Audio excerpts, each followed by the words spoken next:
Hello, everyone. Welcome back to Let Me Tell You Why podcast, Jeremy Jacobowitz. I am your host, Jeremy Jacobowitz, and today we're doing a very fun Q&A episode. You guys sent in a bunch of questions, so we're going to go through that. Plus, new special burritos, a brand new pizza, more fun restaurant news, and what I'm not into this week. But before we get into all that, thank you guys so much for watching and listening. I really appreciate it. If you're here on YouTube or you found this video, make sure you're subscribed because this is the brand new Let Me Tell You Why YouTube channel. Get those subs up. That'd be really helpful. If you're listening to this, subscribe there too. That's Spotify, Apple, wherever. Leave a comment, leave a 5-star review. All those things are like incredibly helpful. You don't understand. And it takes like 2 seconds. Share the podcast, do all those things. Really, really, really appreciate it. And of course, that's a thank you. Only for you guys. Merch is still on sale. Code April 12 for 12% off everything on jeremyjshop.com. Let me tell you why merch. Egg salad sounds merch. We got honey merch. We got pizza bagel shirt. We got never toast a fresh bagel merch. All of it. It's going to be summer. I got lots of summer stuff for you guys. Check all that out. jeremyjshop.com. So let's get into some restaurant news. Sunzone North is one of the best burrito spots in the city. And for Cinco de Mayo, they will have a special collab burrito with Montes on the menu May 6th to 9th at the Carmine Street location only. It's a chicken parmesan quesadilla made of the chicken cutlet that's marinated in blends of salsa matcha, Monte sauce, and buttermilk before being breaded and deep fried, cut in half, filled with melted mozzarella and tomato sauce. Then they put that into a warm tortilla, which has been filled with Monterey Jack, provolone, and more mozzarella. And it's finished with fresh basil and served with the sauce for dipping and salsa matcha. This looks incredible. Sandwell. It's ramp season, baby. And Sandwell has added a special chicken rampant sandwich, which has a house-made wild ramp chimichurri, garlic ramp aioli, grilled chicken, roasted mushrooms, turkey bacon, Swiss cheese, and caramelized onions, all on their house-baked semolina roll. Healthy-ish. Turkey bacon, it's healthy, and ramps are healthy. H&H Bagels has a special honey harissa hot pickle cream cheese available all month long. That's all May long. To create it, they teamed up with Hot Girl Pickles, and of course, you can get this on whatever you want there. Upon the Palace has launched a $45 all-you-can-eat dim sum service Saturday and Sundays only from 10 a.m. to 3 p.m. You have a 90-minute window to eat as much as you can, with some dim sum favorites being like hargao, pork shumai, soup dumplings, barbecue pork buns, and of course, so much more. Musafir, the modern Indian restaurant in Friday, has introduced a new lunch service every weekday from 11:45 a.m. to 2 p.m. They will have a 2-course tasting menu for $45 with things you could add onto it, or a limited a la carte menu. Think lychee ceviche, chicken tikka sika kebab, and fish mole. Power lunch, a little power lunch in Friday.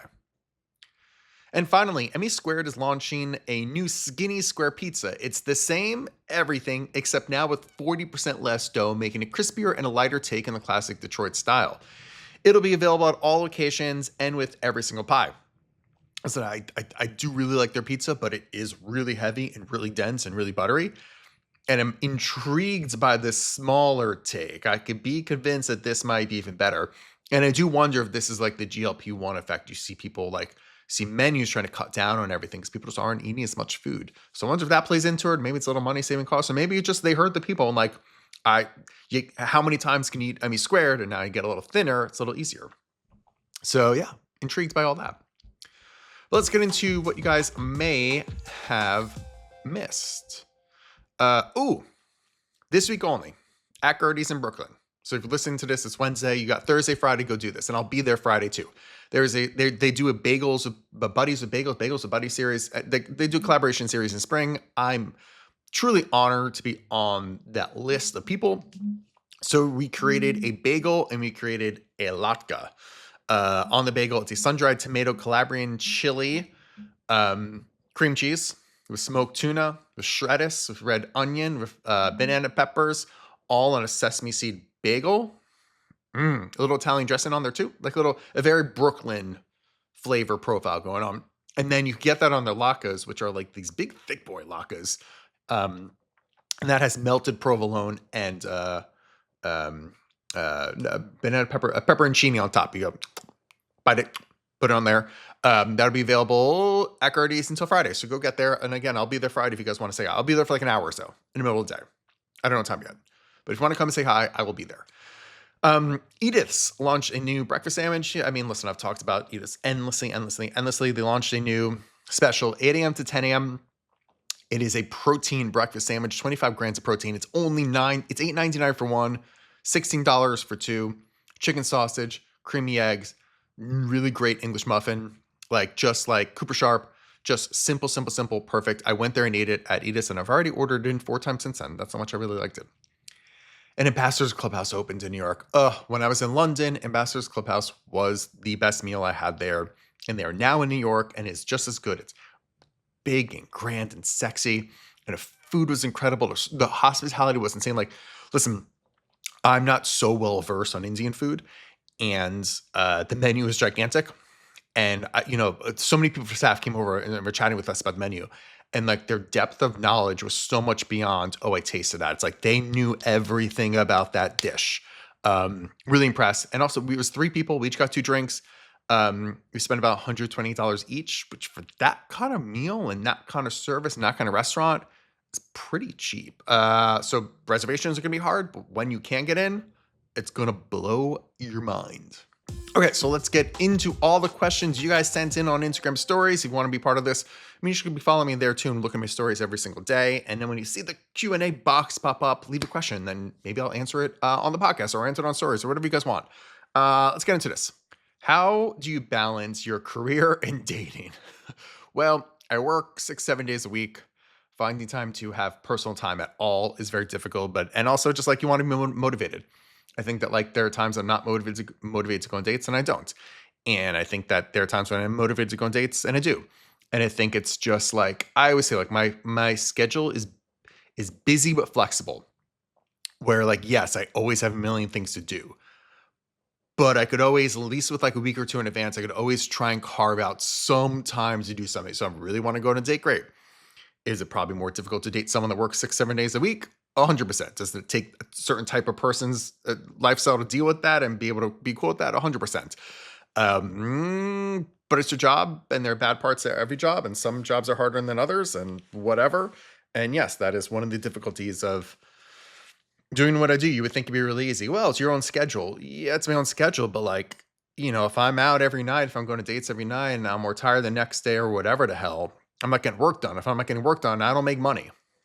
So listen, should I have a better balance with it? Probably. But, that's what it is.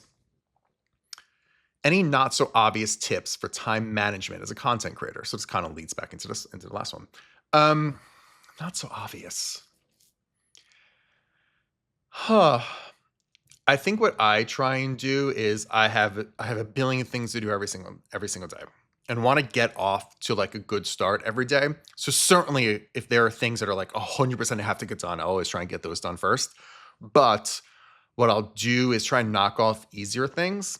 So I feel like, ooh, I'm in like a good mood. My energy's going. I'm getting stuff done, and I'm in a better mindset to get through the harder things. So I'll pick a video like, ooh, okay, this video will be really easy. Let me do that first, or let me get through emails first. Let me get through DMs first. Like setting myself up for success. So like mentally, it's easier to get through. And sleeping less.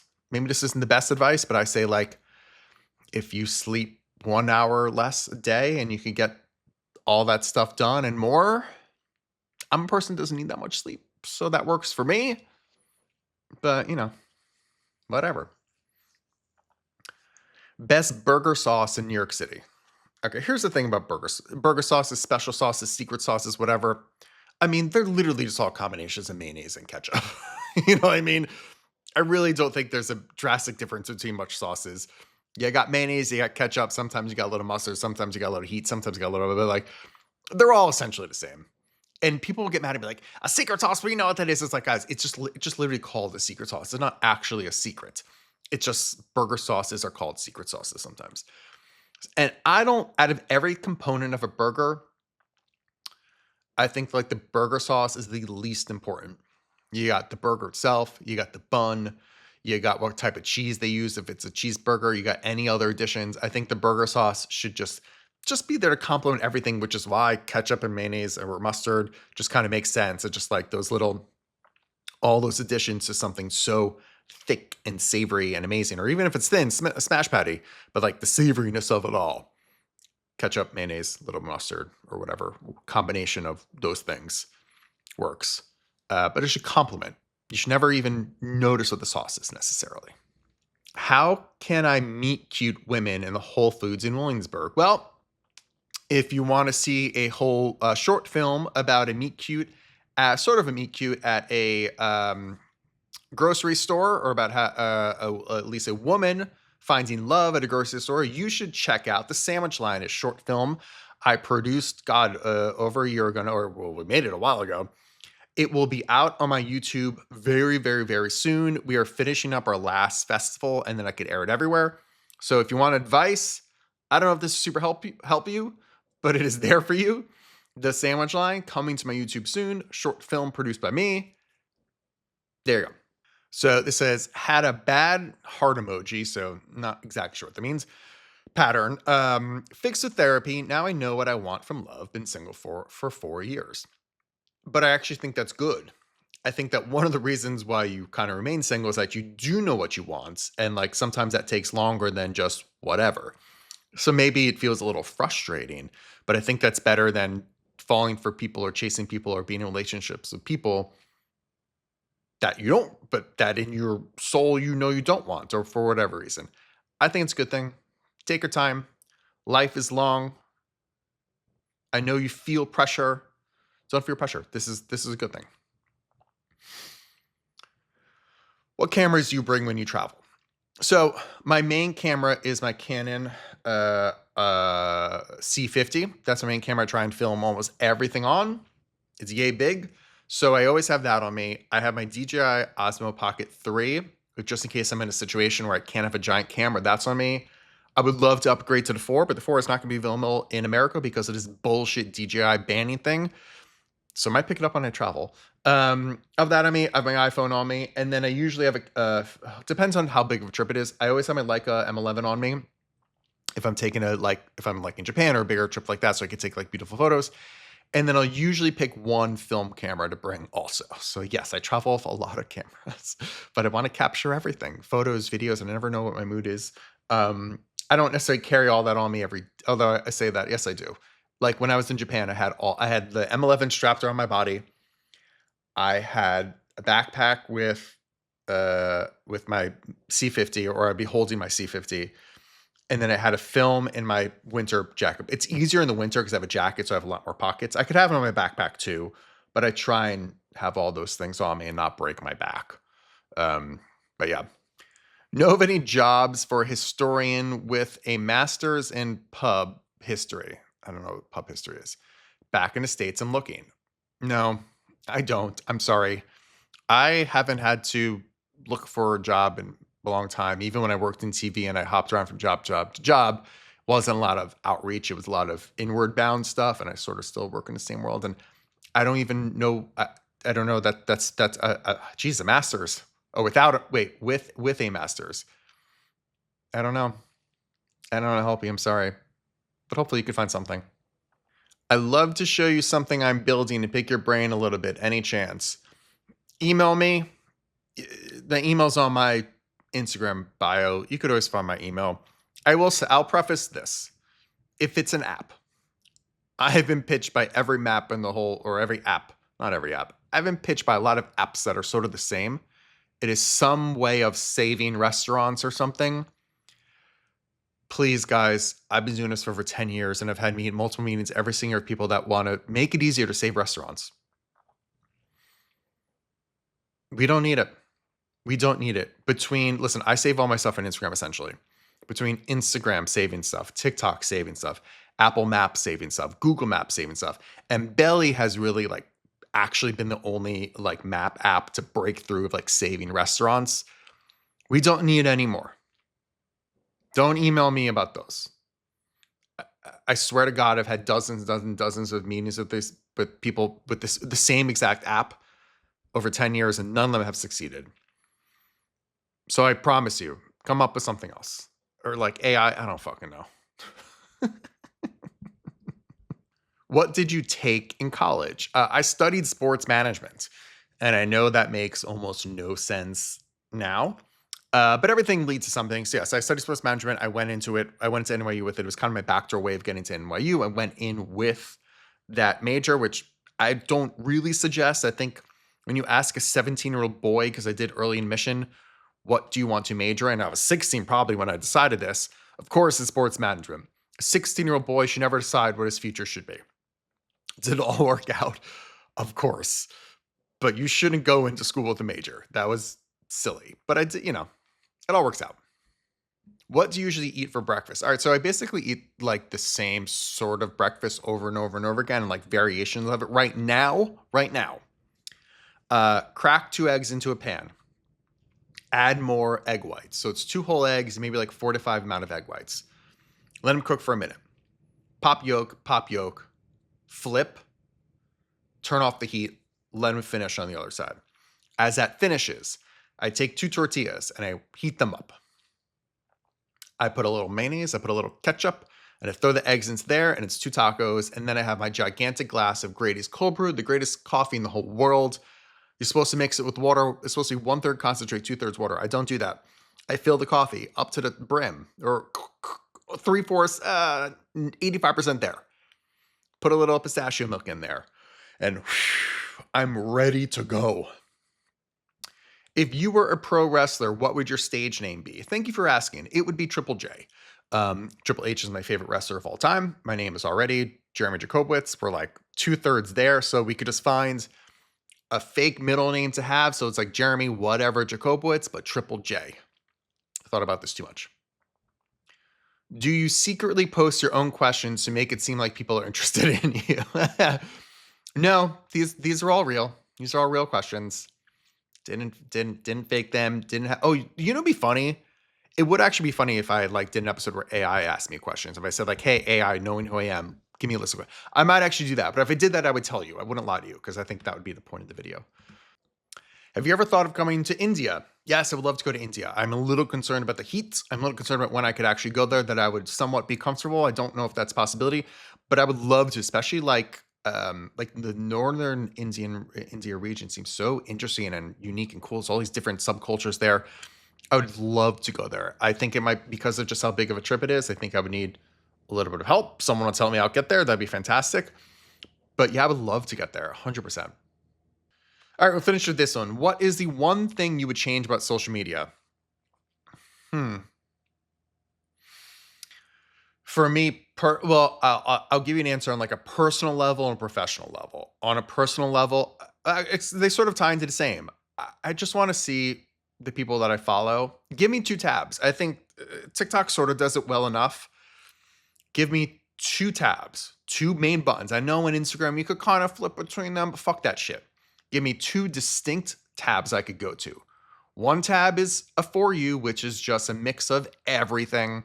But the main tab, I want chronological people I fucking follow. That is it. Because I like the option of having both. I kind of use them both like that too. I kind of use Instagram just for people I follow. I almost never look in the Explore tab. I snooze like a suggested post on Instagram. It is almost only people that I follow. And then I use TikTok to give me a For You page, which is just like a nice mix of everything. That is how they should have remained. They should have remained like that always, but Instagram fucked with it. So on a personal level, yes, I just want to see who I follow. That's it. That's it. Give me a real option, not this fake shit. And on the same time, on the flip side, I want people who follow me to be able to see my content. They just don't. And I think it's very easy to be like, oh, well, your video didn't work, blah, blah, blah. And 100%, like there are videos that I make that just didn't work and it didn't reach people. That's fine. What's frustrating is I'll get a video that does 10 times better than a normal video in terms of likes or whatever the fuck. And it still doesn't reach people that follow me. Like it's all coming from the Explore page or whatever, which is great. It's how you gain followers. That's nice. But I just want to reach people to follow me. How do I make a video that is doing 10 times better than everything else? And Instagram still does not unlock it to the people that follow me. It's absolutely batshit fucking crazy. And Adam Mosseri keeps being like, well, followers don't matter. Who fucking cares? Blah, blah, blah, blah. It's bullshit. People hit the follow button because they want to see people's content. Show it to them. I follow some because I want to see their shit. If I don't want to see their shit, then I'll go to the tab that's the For You. It's ridiculous. Okay, Great. Thank you guys for the question. We'll do more of these. Make sure you're paying attention to that. But now let's get into what I'm not into. And usually I talk about like things that I've like read or watched or played or something that I want to recommend to you guys. I want to recommend 2 things not to fucking see. And it kind of related. I started watching a Hulk Hogan documentary on Netflix. I'm not the biggest Hulk Hogan fan. I have a lot of issues with him. But I was like, oh, let me check it out. I'm a big wrestling fan, big WWE fan. I didn't think, listen, it was produced by WWE. Hogan did his last interview for it. I knew it wasn't going to be like a dark side of the ring, like real expose. But I was hoping for some nuance. I don't fucking know, something. It's not what I got. I couldn't even get through episode 2. Listen, Hogan is a bullshitter on top of all of his other issues. You have to know how to interview him, and they didn't. They just let him lie. Now, there's some really interesting stuff. I am basically a wrestling historian, and there is stuff that I saw that was like, I didn't know or had never seen before the footage. I do think some of it was AI'd, especially some of the photos that they were using, because I had never come across these, but that's a separate issue. But I stopped watching because of this. I got to episode 2, and they start talking about WrestleMania 4 and 5, which takes place in Trump's bullshit in Atlantic City, whatever it's called, was called. And listen, Hogan is a big supporter of Trump. She's basically, his last hurrah got ruined because the WWE audience turned on him because of that. But then, Hogan's eyes light up talking about Trump. They get Trump to sit down for an interview for this fucking documentary about Hogan. Hogan, oh, Trump's such a big inspiration for me, blah, blah, blah, blah. Suck my fucking dick. Suck my dick. I don't want to hear it. I don't want to have a love fest between Hulk Hogan and Donald Trump in this fucking documentary. If you want to allude to it, you want to talk about it, you can't have either one of them talking about it. It was fucking ridiculous. Listen, we could fight about how Trump is going to be viewed in history, but this is going to be absolutely sickening to see already someone who's a racist, who's a fucking bastard, Hulk Hogan, okay? He did a lot for wrestling, and I appreciate his wrestling, and I could separate the art from the person on some level here. But to allow this fucking love fest in this documentary, which added absolutely, it was there because, listen, I didn't finish watching a series, but I read reviews to kind of see what else happens. It was there to set up this whole end of Hogan's life with Trump. But you could quietly mention that and then get to it, as opposed to a sit-down interview with Trump. Trump, who clearly didn't give a fuck about this thing, too. They asked him to do like I think it has to do something with Hogan, like a you or something like that. And Trump's like, no, I gave you enough, which is hilarious. But fuck that shit. I don't need to see that. It was ridiculous. Don't watch that thing. And on the other side of that, something I didn't watch, but I have no fucking interest in watching, is a Michael Jackson movie. I'm sorry, this is insane. Michael Jackson was a pedophile. And I realize now that we live in a country that glorifies pedophiles for whatever the fuck reason. We don't give a shit about it. Our goddamn president is alleged, maybe, possibly, whatever. But Michael Jackson is pretty much 100% confirmed.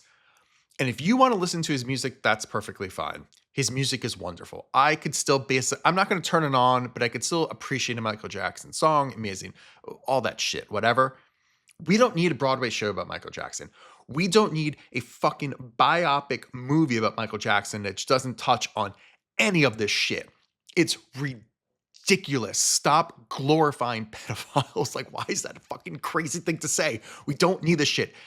I do not understand why this has not broken through. We know almost everything. We've known almost everything for fucking 30 plus years about Michael Jackson. Get the fuck over it. I hope this movie doesn't make a fucking dime and they could burn that shit. It's ridiculous. Don't watch those 2 things.